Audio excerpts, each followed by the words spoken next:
The season of high stakes is now live in Hitman 3. Actually, it's been live since like the 6th or 7th of June, and with it comes a crossover with the classiest of franchises, James Bond, made possible thanks to IO Interactive holding the video game rights to make a James Bond game, formerly known as Project 007, now called 007 First Light. To be honest, I like the old name better, but I'm not your marketing department. Anyway, this update brings the banker Celebrity Elusive Target into the game, and a DLC with a bunch of weapons to fit the theme of Casino Royale, and some freelancer cosmetics for the safe house. There are also a few unlocks behind challenges to complete, and 4 batches of featured contracts. Does this sound familiar? Well, it should. As is standard now, the content is piecemeal and delayed for long periods of time, leaving large gaps in the schedule that have left players with basically nothing to do for much of the roadmap's life, unless you like continuously playing the same small mission over and over and over again. I talked about this last year, but nothing really has changed on that forefront. We're now just going through the motions. There's no new escalations, no challenge packs, hell, there's no new free Elusive Target arcade contracts that aren't tied to a DLC. As of recording this, Combat Glue is looking into adding escalations again with the developers, which is good, but this conversation should have happened way earlier, like 4 patches earlier. The only content you could play in June was 1 batch of featured contracts and the banker Celebrity Elusive Target, as well as the associated ETA mission, the Monal Sheik. And I like that they do that, making the ETA mission free for initial release is kinda nice. They don't have to do that, but as time has gone on, it feels more like they're making that mission free to compensate for their lacking roadmap, so players have something to do for the first month that's otherwise not got much going on, not simply because they're being generous. June was barren, with the rest of the content being scheduled for July, August, and some of the elusives in September, as if IO are stretching 1 month's worth of content over 4. And on a personal level, I stopped doing those rerun elusive targets because I've already played them many times over, and if I wanted to replay them, I'd fire up Peacock or offline elusives. There's no incentive, nor should there be, anymore. These past elusive targets have ran their course. Stop putting these contracts on a pedestal. They're not interesting. Not to veterans, at least. And if you're a new person, rest assured there's no FOMO to speak of here. IO will rerun these at the end of the year anyway, as they have done for 2 years in a row. Just release these and be done with it. It is maddening that to keep saying this, but this is the timeline we're in. And IO want their live content incentive, even if it means repeating the same content over and over and over again. As negative as I'm being, I don't actually hate the banker elusive target. This is yet another celebrity elusive target for the game, the 6th in the franchise in fact. This time we are out to kill the Chiffre, portrayed once more by his movie actor from 2006, Mads Mikkelsen. Not gonna lie, that was a surprise. Anyway, if you've seen the film, which I have, but not in a while, or read the book, which I have not, most of his backstory remains the same, as people will be familiar with. A genius with a statistical mind and penchant for gaming the stock market and winning poker by accurately working out the odds of every move he makes. He also owes money to another powerful person, as in the film, although in this case he intends to pay back soon-to-be elusive target Vincente Murillo. Oh yeah, we'll come back to him in a moment, it's worth talking about. Le Chiffre plans to host a casino game at the Casino Monal Sheik in Paris, win the game with some of his old friends, and then he'll ride off into the sunset and Murillo will be satisfied. When it comes to the mission, well, my first impressions was that it was really well made. The glow-up of the Palais Waleska is quite an incredible sight to behold, with roulette wheels on the bottom floor where the fashion show runway used to be, and the fashion show BTS spots have been changed to a waiting room?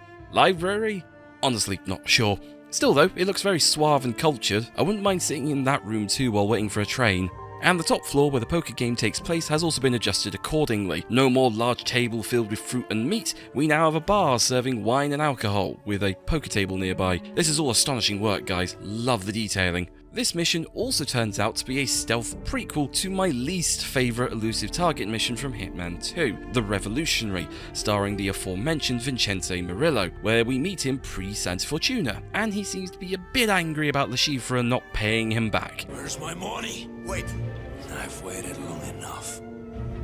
I'll win the game tonight. We'll have your money back. With interest. Say, 50%. 75. Deal. Considering how much of a temper he has in the original mission, this is very in character, and also a nice way to bring him back, and I'm glad he is, because despite my hatred for his mission, I loved his hammy, obviously evil personality, and I'm quite happy he's fleshed out some more, and given a bit more of a serious edge this time. We also have another returning character, Agent Smith, who sounds really weird with a deep voice, thanks to yet another voice actor switch, from Sean Power to Derek Hagan. That's the voice actor for Sean 2, for those keeping track. You have an invite to the game? As a matter of fact, I do. I need it. Straight to the point as always. It does fit with his new classy look though, as if he's trying to be a knockoff James Bond. He's also shown to be competent? Yeah, for the first time in a while we don't meet Smith in his skivvies. That comes later. We'll get to it. I also love his bow tie. I actually want to put that on the Mendoza suit.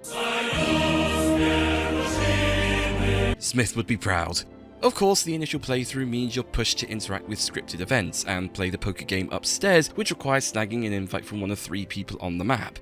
By Sayu, a former Flame 2 Lashifra, our old pal Agent Smith, and Abjit Rangan, a strange brother to future Hitman 2 target Darwood Rangan. Your choices are poison Bai with a drink and steal her invite, kill Oliver Winding, who works for Lashifra, and Agent Smith will give you his invite, or beat Abjit at roulette, with the invite as the wager. Of course, there's other ways of getting their invites, but the game expects you to try your hand doing at least one of these. Once you get an invite though, you can head off upstairs and, surprisingly, no frisks will happen or even an invite check. Mostly. We'll come back to that. And finally, we get to the poker game, which is also very well implemented. Of course, depending on who you snag your invite from, that person will be a no-show and you take their place. I was expecting Madame Bai. I'm sorry to say I'm a little disappointed. She really must know when to say stop. Too much alcohol can cloud your mind. And once you meet with a Shifra to out-suave each other and drink some champagne... Oh, is that your real name? I've never come across it. Names are for friends. Wouldn't you agree? The game will begin. I enjoyed the interactions between 47, the players, the dealer, and Lashifra, and the mechanics for playing the game, while obviously scripted and toned down, was really unique. Now, I don't pretend to understand Texan Hold'em poker, but I'm given to understand the game has been truncated somewhat. Probably for the best, we'd be here forever. So yes, while Diana is tutorializing you, and that might annoy people who do know about poker, or don't like Diana tutorializing them, I'm in the newbie position, so that's not going to bother me until I hear her words for the millionth time. 47, your hand is strong. Have you noticed Lashif think he's bluffing? If you lose at poker, which, spoiler, you will do, it's revealed that Lashifra has poisoned you in advance when you took the champagne before playing earlier, forcing 47 to flee and get to the anti-serum, while Diana panics. Now go. This means the Poison 47 mechanic also returns from Patient 0, and I didn't feel cheated for the basic idea being reused here, or even the anti-serum for that matter.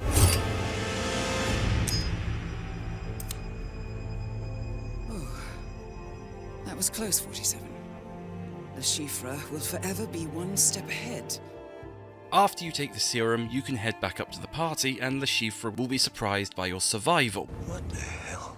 Now, your options are to disguise as the croupier dealer or convince them to stack the cards against Lashifra so he loses and you win. Regardless of which method you use, this leads to him being executed by Murillo and then you can make your escape. Congratulations, 47. Target. If you follow the mission story, it is relatively complex, and, to be honest, really satisfying if you follow any of the paths. Seriously, I loved the fact that they made the 3-prong approach of Smith, Sayu and Abjit. It adds a lot of weight and replayability to the mission, and none of them feel particularly tacked on characters either. They have their own stories to tell, and it's worth listening to them and worth interacting with them. What kills this replayability potential, however, is not the mission itself, but the fact that legal sedative throwables exist, which bypass the need to interact with them. Because Sayu, Smith, and Rangan all hold their invites, you can just completely ignore the mission story's initial gameplay, and once you realise this, the first part is basically impossible to fail. And yes, I'm aware people are still going to say you don't have to use these devices, but consider that the Hitman games reward speedy gameplay and messing about with its mechanics. If you're just cutting 1/3 of the mission out, which these sedative items contribute in doing, well that seems like a design flaw, especially with something as complex as this, right?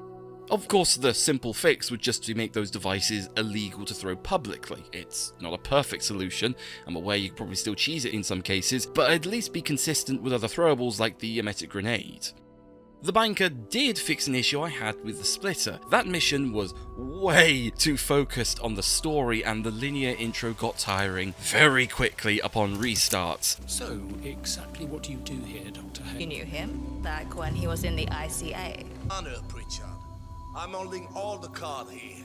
Show me some respect. While the kill methods I saw were very derivative of past staged assassination methods from throughout the trilogy, such as the sauna kill and the weight spotter kill. The banker is much closer in concept to the Undying, a mission that also has a lot of tutorialization, and the target's routine only takes them around one part of the map, and only reuses one kill method from the base mission. I dislike small routines on targets because I think that makes them a bit of a waste as a character if they stick to one part of the map that artificially restricts their movements. A problem shared with the drop as Alexius patrols the top floor of the revamped bar area of Club Boom. I didn't feel the same way about the banker though, despite the small routine that is probably smaller than Faber's, now I think about it. The difference here is context. Le Chiffre has been characterised as not liking crowds and parties, and he's waiting for people on the top floors, so he wouldn't want to wander far from the poker room anyway. Alexius, while he is waiting for the club's owner, Rolf Hirschmiller, it's not the sort of thing that requires him to stay in one place. That said, the positive of doing small routines is that it does keep the gameplay centralised to one part of the map. Even that idea is kinda played around with here, as 47's poisoning forces him to go into the parking lot, which is at the other side of the map. Be thankful for that pipe, everyone. Chunking could learn a thing or two from this map. Unfortunately, not everything seen in the level is nearly as smooth or refined as the scripted events suggest. Now, I will go into proper mission spoilers, so fair warning. The most linear part of this mission is the introduction, which is not skippable, rather frustratingly. I actually had to mod the game to get rid of the pit view to get background footage of Le Chiffre and Vincente talking at the start, and I probably shouldn't have to do that. That said, it does not force you to follow anyone or do specific actions. Here, you can just ignore it and bugger off up a drain pipe if you want to. Several of the voice lines also do not have the proper timings attached, as if the dialogue has been stuck on fast forward, causing the distracting effect of nobody pausing for breath. The mercenary following Le Chiffre, noticing his bleeding eye is a good example. What's wrong with your eye? What? Your eye is bleeding. Yeah. Just a condition. It's disgusting. I need to find a room. You need a doctor. I said it's just a condition. Okay? Fair enough. Lead the way. It's really jarring. Another gameplay complaint relates to the poisoning mechanic I mentioned earlier. I still like the idea of it, but the allotted time given for reaching the antidote is quite strict, 1 minute 10, and it's not made clear that being poisoned by the Chiffre doesn't actually kill 47. It merely knocks him out and an extra scene plays, and gameplay will continue. This is really subversive behaviour from IO, as players are usually cautious to a fault when it comes to an elusive target run, so adding a mechanic that apparently poisons 47 kinda breaks some gameplay expectations here.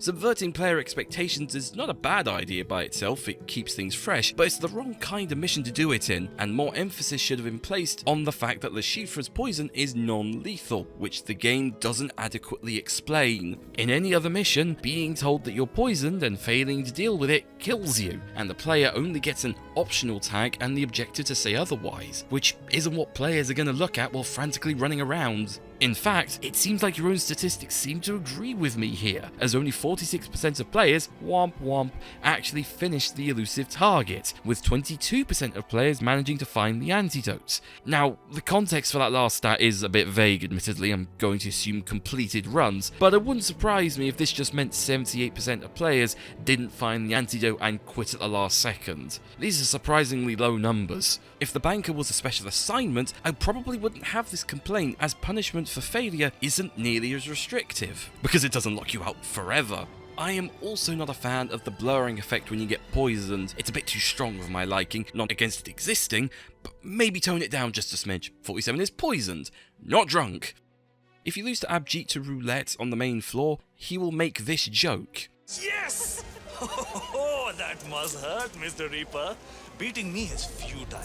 If only you could go back in time and pick another color, huh? Which would be more effective and funny if you were able to properly load a save, but because it's an elusive target mission, you can't do that. You have to reload the entire mission, go through his dialogue again, go to the office and get the chips, and place another bet. I picked 5. Relatedly, there is also an elusive target arcade mission, the Monarchique, if you buy the DLC, but the escalating structure goes from do the mission however you want to do it without anyone spotting you doing anything illegal, which kind of avoids ETA's potential for remixing these missions, or at least putting a new restriction in place. The ETA mission just feels like an obligatory part of the DLC pack now, and not really one I feel satisfactory anymore. This is perhaps one of the few elusive target missions where it'd be better as a permanent mission, but was forced into the limitations of an elusive target because that's what the other 5 were. There's also an issue with invites. If, for whatever reason, you take out either Sayu or Abjeet, and then decide to disguise as the dealer and start the poker game, you get soft-locked once you choose any option to stack the cards in any person's favour, even if Agent Smith is present and accounted for. Speaking of which, the usual invite inspection entrance has been modified. Instead, the guards will just let you through if you've obtained an invite beforehand, even if you get captured and tortured and break free. They will just magically know that you have an invite and will let you upstairs. This invites inconsistency to the mission, as every other mission based in Paris requires that invite check to go upstairs, something other missions in different locations usually reciprocate. There are precisely 2 other frisk points near the back of the casino where a guard will escort you up, which should probably be applied to that last remaining entrance. And finally, regarding the bottom floor,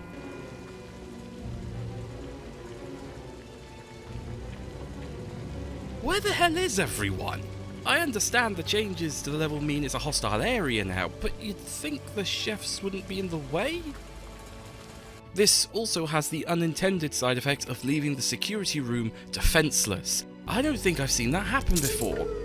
All these issues give the impression that this mission, heck, this update, simply isn't finished. Like a lot of Hitman's recent updates, which makes me question how much quality assurance there is at IO. The small stuff like leftover trespassing points, outright missing trespassing points, missing subtitles, or unfinished long-winded ones that should probably separate it up. And don't get me started on the fact that the Devil's Own waistcoat is broken for some ungodly reason. Hope you like the silver on this deliberately golden suit for the next 4 months.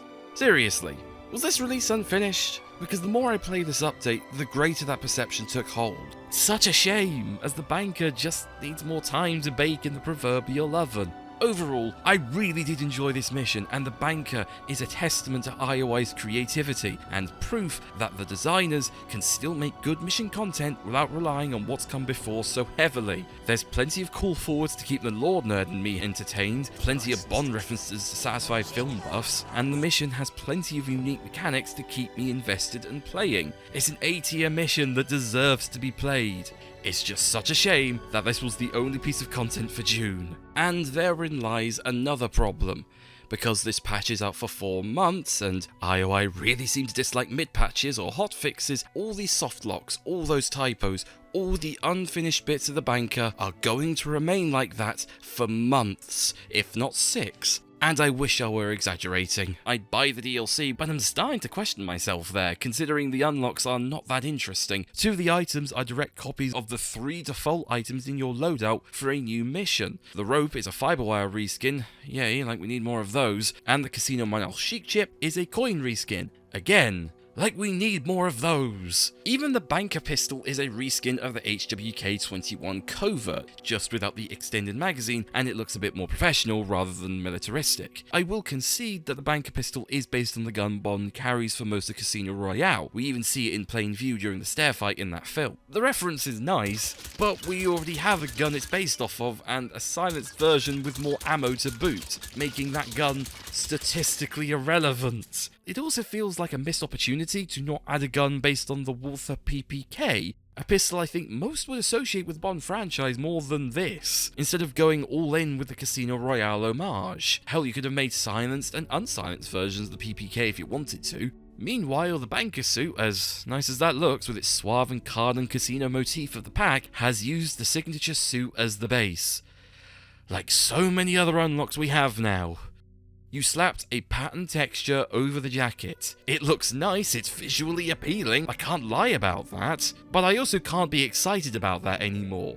And it's the same problem for the free unlocks. We have a reskin of the big one, now modelled after a party cracker, which is essentially a multi-tool distraction device, a flashbang that produces fireworks and sparks, which, to be perfectly honest, sounds a bit like too much going on at the same time for a distraction item. Maybe that's the point, to induce panic, but still. Not for me, at least. This was also released the day before July 4th, American Independence Day. Bit of a missed opportunity there. And Zoidberg makes his second appearance, as there's also a cocktail shaker to be unlocked, which, like the Pinot Noir bottle before it, just feels like an end-level prop turned into an unlockable. I'll give credit, they did make new effects for it when you drop or throw it, as ice will spill out, but for some reason they thought it was a good idea to use the mechanics of the brick, so it cannot be picked up again once thrown. Despite the fact that a cocktail shaker is metal, I don't understand the logic there. And finally, the last free unlock, the pastel suit, perhaps the best unlock in this roadmap despite, again, being a bit derivative and low effort. There's pineapples on the shirt, which is kinda cute, but even this is a reskin of the tropical suit, an admittedly nice one, but a reskin nonetheless. Could we not have 47 in his swimming trunks? Oh, you anticipated that complaint? The Twitch unlocks also return. The Casino Monal Chic chip, no relation to the thing I mentioned earlier, available to obtain between June and July 5th, the Purple Streak swimwear suit can be obtained between July 17th and July 28th, and the Purple Streak fiberwire can be gone from July 14th to July 25th. And we're now accompanied by a TikTok unlock, the Neon Duck, which, oh my god, was so annoying to get, requiring me to install the app on my phone and watch a live stream for 3 minutes at an inconvenient time of day because you couldn't obtain it on desktop. And this is on a service that isn't known for gaming live streams, forcing Combat Glue to live stream the game and announcing when they did so. Oh, and the item looks ugly as sin, which is the least of this item's problems, but it doesn't help. We have too many remote explosive ducks now. Good lord. And finally, the patch notes, which are longer than before. Congratulations, they are no longer 11 bullet points long, are focused on necessary maintenance more than anything. Which obviously needs to happen, I'm not going to criticise that, and I do appreciate you're now listening to feedback. Apparently, God knows you could have applied that mindset 5 months ago. And there are some good fixes. Mumbai's elevator shaft won't kill players if they use the pipe, so that's good. And 47's head doesn't disappear when disguising as the race marshal in Miami anymore. But it's pretty obvious they want to focus more on the PSVR 2 side of things. And that's fine, but it does kind of feel like PC players are getting shafted slightly. I do have a theory for why these content updates feel like a content drought, and I could be wrong. IOI are just spread too thin despite the studios they have around the world. Project Fantasy is in the works, 007 First Light is being developed, Mind's Eye has to be dealt with, a Hitman licensed board game is being made. They have to work on a Switch 2 port, and fixing all the problems that has. They're working on a co-op game called Stone and Night. They're working on an iOS port. Jesus Christ, how many things are they doing? It's left Hitman, their main big IP, to be undeveloped in recent times. They're not abandoning it, I won't go that far, but it's not their main priority these days, and it shows. As good and as expansive as your celebrity elusives are, IO, they tend to leave the rest of the budget for any other piece of content in the dust. Or sand, to continue with the desert metaphor.